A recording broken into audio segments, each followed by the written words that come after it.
кыздар турмушка чыгардан алдын кимге турмушка чыккысы келип атат ошону жакшылап тактап алыш керек. Лидер адамгабы же мындай эми грубо айтканда мындай подкаблучник адамга турмушка чыккысы келип атат, ошону жакшылап тактап алыш керек. Эгерде ошол болочокто күйөөсү мындай чечкиндүү, өзү билип мындай өз алдынча чечим кабыл алган,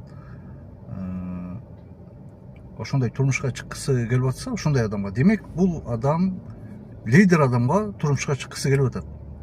Лидер адам дайым эле башкалардын ою менен макул боло бербейт. Ошону түшүнүш керек. Анан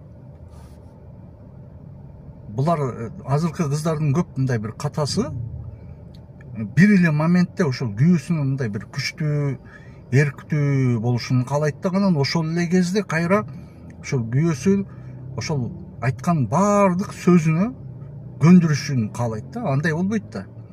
Бир денеде бир эле учурда лидер дагы подкаблучник дагы жашабайт. Экөө они несовместимы. Же подкаблучник болот, же лидер болот. Ошондуктан раз сен лидер адамга турмушка чыктыңбы, демек аны менен сөз талашпаган, ошонун айтканына көңүл, ошонун айтканына макул болуп, каршы чыкпай жашооңду уланткын.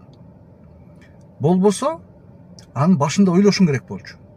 Эгерде сен башында ошондой сенин сөздөрүңө көнгөн, макул болуп, ар дайым сага каршы чыкпаган турмушка адамга турмушка чыккан болсоң, ошондойго өзүң каалап чыктың да, демек андан кийин андан бир чөчкүндүү бир кадамдарды, бир жогорку бир эмелерди, ийгиликтерди сен андан күтпөгүн. Себеби ал адам андай адам эмес ал. Вот поэтому в самом начале нужно определиться, за кого вы хотите выйти замуж, за лидера или за подкаблучника. Вот, да? Не ошибайтесь, да? Анан чыгып алгандан кийин ошол адамдын колунан келбеген нерсени силер талап кылбагыла, да?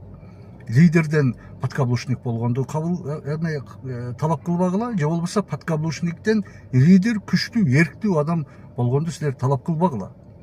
Булар просто андай боло албайт. Просто ал уже ошондой болуп калыптанган болду. Это очень сложно өзгөртүш, өтө кыйын.